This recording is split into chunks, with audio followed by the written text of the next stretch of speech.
નમસ્તે દોસ્તો, આજે આપણે કેદારનાથ બદ્રીનાથ યાત્રાનો 7મો દિવસ છે.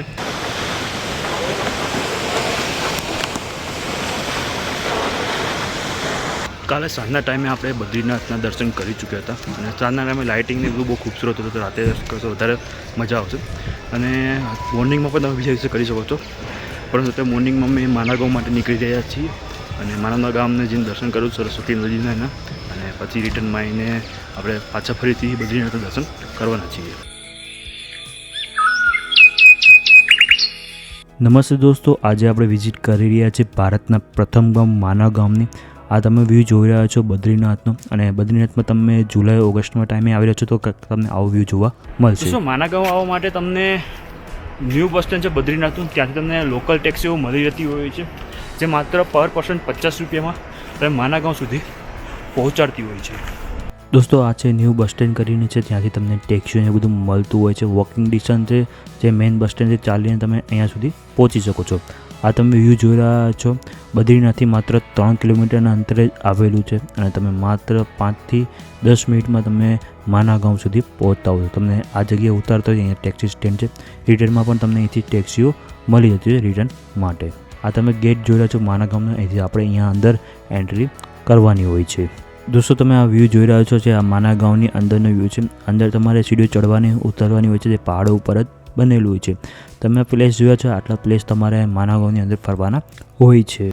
દોસ્તો, તમે માનાગાંવમાં આવી રહ્યા છો તો અહીંયા તમને ઘેટાના ઊનની ઓરિજિનલ વસ્તુ બનેલી તમને જોવા મળશે, હાથે ગૂંથેલી.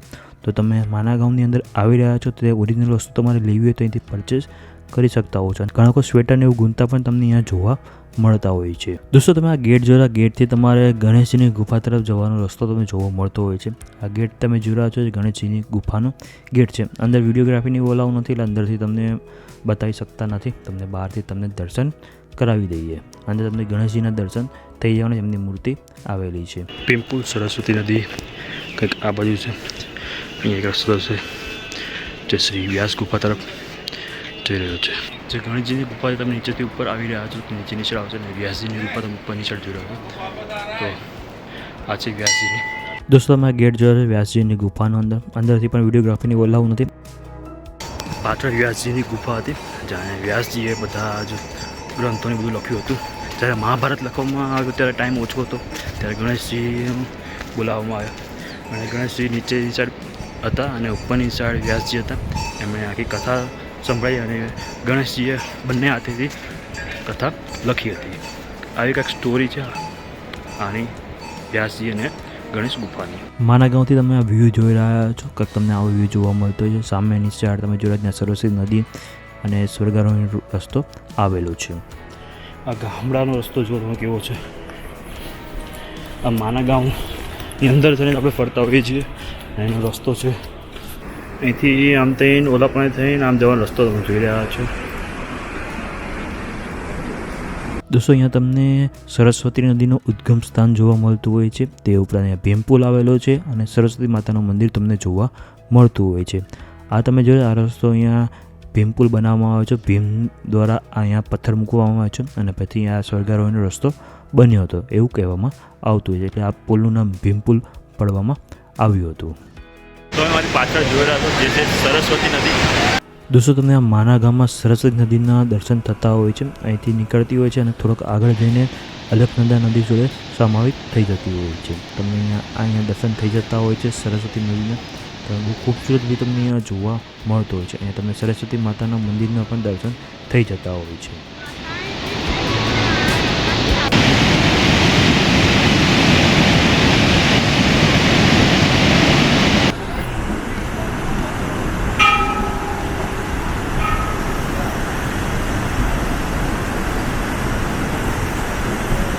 દોસ્તો, તમને અહીંયા સ્વર્ગારોહણીનો માર્ગ જોવા મળશે. ગેટથી તમે અંદર એન્ટર થયો એટલે તમને સ્વર્ગારોહણીનો માર્ગ જોવા મળતો હોય છે. અહીંયા તમને 5 પાંડવો અને દ્રૌપદીના પુતળા તમને અહીંયા જોવા મળતા હોય છે, અને અહીંથી સ્વર્ગ માટે આ પાંડવ અને દ્રૌપદી ગયા હતા. દોસ્તો, જો તમે આવી રહ્યા છો અહીંયા તો તમે પુતળા ઉપર ચડીને એ બધી રીતે તમે અહીંયા ફોટાને બધું નુકસાન કરવાની કોશિશ ના કરો.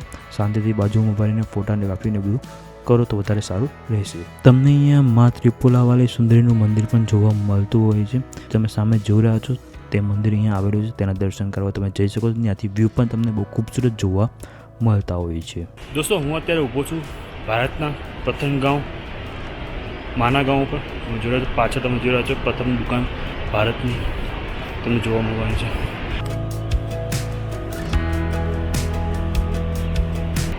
વસુંધરા ફોલ્સ માટે આપણે જવાના છીએ. જોઈએ આપણે આગળ પહોંચીએ છીએ કે નહીં પહોંચીએ.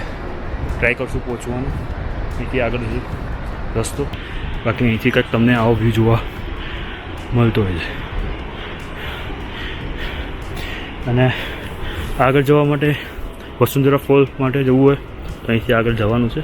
આ ટ્રેક તમે જોઈ રહ્યા છો બિલકુલ સીધો રસ્તો જ છે, બહુ ચઢાઈવાળો નહીં. જો સામે સુધી સીધા ચાલતા જેવું જ છે, બહુ વધારે કઠિન ચઢાઈ નથી. તો આ ટ્રેક આસાનીથી થાય એવો લાગી રહ્યો છે.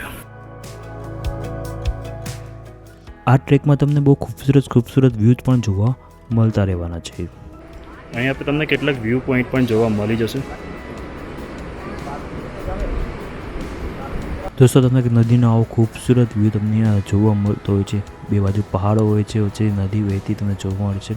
અને ચોમાસાના સિઝનમાં તમે આવ્યા છો તો ઉપર નીચે વાદળો પણ તમને જોવા મળતા હોય છે. અહીંથી તમે જોઈ રહ્યા છો કેટલીક ચઢાઈ શરૂ થઈ જાય છે.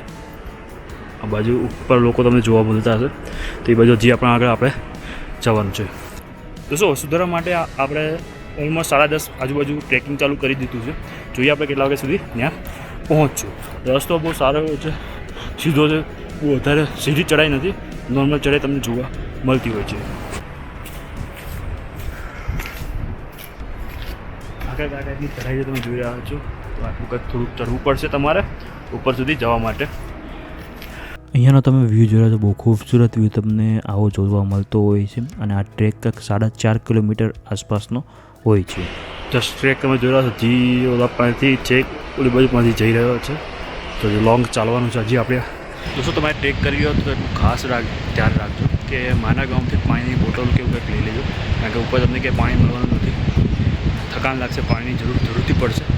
પાણી જરૂરથી સાથે કેરી કરજો. આ જુઓ, લોકો અહીંયા આવે છે અને આવી રીતે કચરો ફેંકીને જાય છે. જો કચરો લઈને તમે કંઈ પણ પ્લાસ્ટિક બોટલ લઈને આવી રહ્યા છો તો પાછી લઈ જવાની તાકાત ના હોય તો લઈને ના આવો, વધારે સારું રહેતું હોય છે. તો જો જ્યાં ત્યાં પાણીની બોટલો ફેંકેલી છે. તમે જોઈ રહ્યા છો આ રસ્તો લોકો દેખાઈ રહ્યા છે કે હજી ઓલ્લા પણ લોકો માણસો છે જે ત્યાંથી ઉપર જવાનું છે. એ ટ્રેક બહુ બધો બાકી છે આપણો. ચલો આગળ વધીએ. અને ખૂબસૂરતી તો અહીંયા તમે બહુ જોવા મળતી જોઈ રહ્યા છો. બહુ ખૂબસૂરત વાતાવરણ જોવા મળવાનું છે અહીંયા.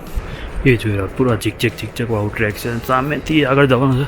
જોઈએ હવે કેટલું બાકી છે. અને વ્યૂ તમે જોઈ રહ્યા છો.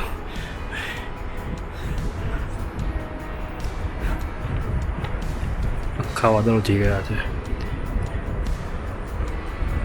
દોસ્તો, તમે વસુંધરા ફોલ્સનો ટ્રેક કરી રહ્યા છો તો અહીંયા તમને અલગ અલગ ટાઈપના ફૂલો અને એવું બધું પણ જોવા મળતું હોય છે.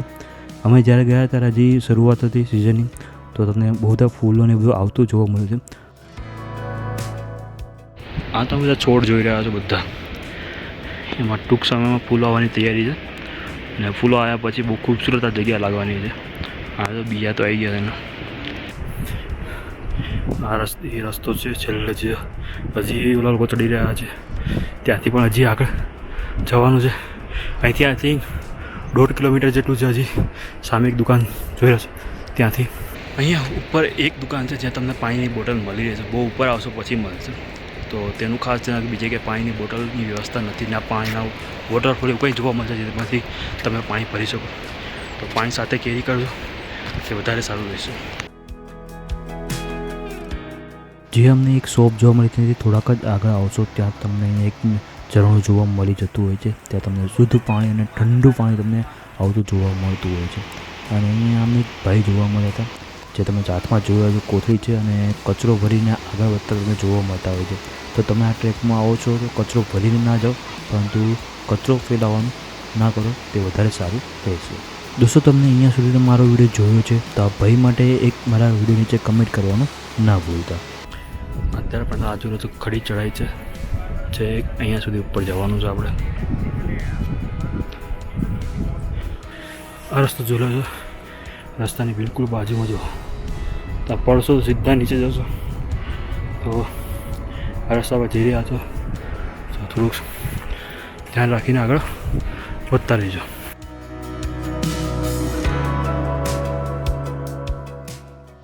અત્યારે વાદળછાયું વાતાવરણ થઈ ગયું છે, ધીમો ધીમો વરસાદ આવી રહ્યો છે અને ટ્રેકનો વ્યૂ તમે જોઈ રહ્યા છો.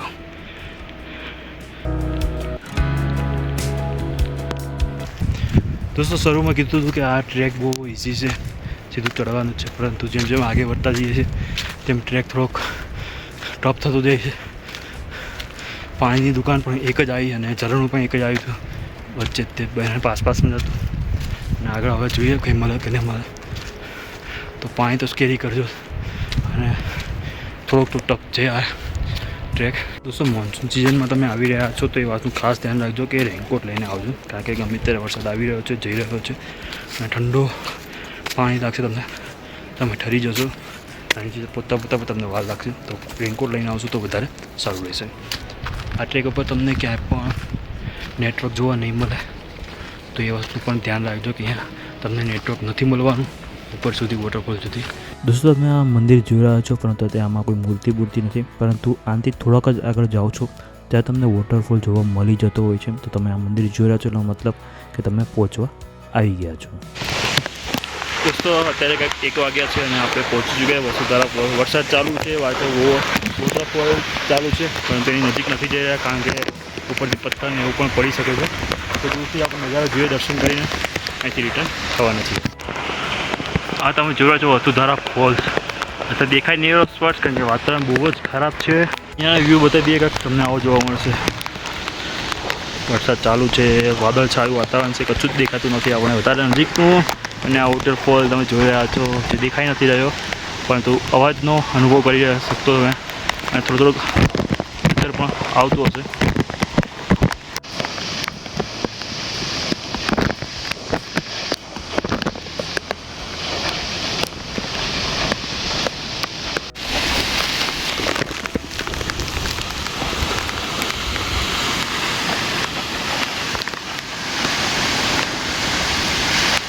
તમે આવી રહ્યા છો તો આ વોટરફોલની નીચે જવાની કોશિશ ના કરતા, કારણ કે ધાર બહુ ફાસ્ટ હોય છે અને પાણી બહુ ફાસ્ટ આવતું હોય છે, તેનાથી તમને વાગી પણ શકે છે.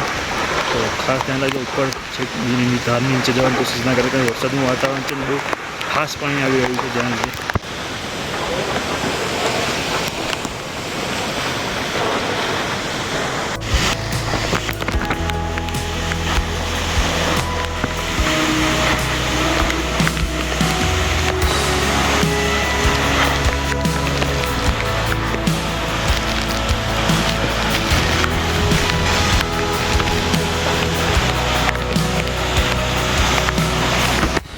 આ તમે જોઈ રહ્યા છો ભારતનું પહેલું ગામ, માના ગામ.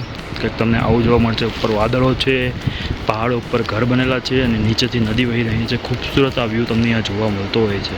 હવે ટ્રેક ચાલુ કરો તો પતાવતા 3 વાગી ચૂક્યા છે, તો કંઈક આટલો ટાઈમ તમને અહીંયા સુધી પહોંચતા લાગવાનો છે. વિષ્ણુ ભગવાન ચરણ પાદુકા માટે તમારે જવું હોય, સામેથી રસ્તો છે, ત્યાંથી તમારે ઉપરની સાઈડ જવાનું છે. 5ની રીતે દરવાજો કાં તો અહીંથી તમે જોઈ રહ્યા છો, ત્યાંથી વોકિંગ કરતાં કરતાં તમે ઉપરની સાઈડ જઈ શકો છો. દોસ્તો, આપણે ચરણ પાદુકા સુધી નથી જઈ રહ્યા કારણ કે આપણી પાસે ટાઈમ ઓછો. અત્યારે ઓલરેડી 5 વાગી ચૂક્યા છે અને થાકી પણ ચૂક્યા છે કારણ કે વસુધારા ટ્રેક કરીને આપણે આગળ થશે. તો તમારી પાસે ટાઈમ હોય તો સવારે વસુધારા ટ્રેક કરીને પછી તમે આ ટ્રેકમાં કરી શકો. આજે બીજા દિવસે આપણે ફરીથી દર્શન કરી છીએ. કાલ રાતે પણ આપણે દર્શન કર્યા હતા અને આજે ટાઈમ હતો તો આજે પણ તમે પણ જો તમારી પાસે ટાઈમ હોય તો સવારે દર્શન કરી શકો, પછી બીજી યાત્રા ચાલુ કરી શકો, અથવા તો સાંજના ટાઈમે બધી યાત્રા ખતમ કરીને આના દર્શન કરી શકો. આજે બીજા દિવસે અમે દર્શન કર્યા, કોઈ લાઇનમાં હતી લાઇન જ નથી, માત્ર જઈને દર્શન કરીને બહાર નીકળ્યું. માત્ર 1 જ મિનિટમાં દર્શન કરીને બહાર આવ્યો. તો આસાનીથી દર્શન થઈ રહ્યા છે આ ટાઈમે. દોસ્તો, તમે જોઈ રહ્યા છો બદ્રીનાથનો ખૂબસૂરત વ્યૂ તમને જોવા મળી રહ્યો છે. આવો વ્યૂ તમને જોવા મળતો હોય છે. તમે જુલાઈ મહિનામાં આવી રહ્યા છો અને બદ્રીનાથથી તમે અહીંયા જે નદી વહી રહી છે એ તે વ્યૂ અને પહાડોનો વ્યૂ જોઈ રહ્યો છો. બહુ ખૂબસૂરત વ્યૂ તમને જોવા મળતો હોય છે. તે ઉપરાંત તમે જો રાતે દર્શન કરતા હોવ છો તો રાતનો વ્યૂ પણ કંઈક અલગ જ તમને જોવા મળતો હોય છે. તો તમે ગમે ત્યારે દર્શન કરો છો, તમને ખૂબસૂરત વ્યૂ તમને અહીંયા જોવા મળતા હોય છે. તો દોસ્તો, કમેન્ટમાં જય બદ્રીનાથ લખવાનું ના ભૂલતા.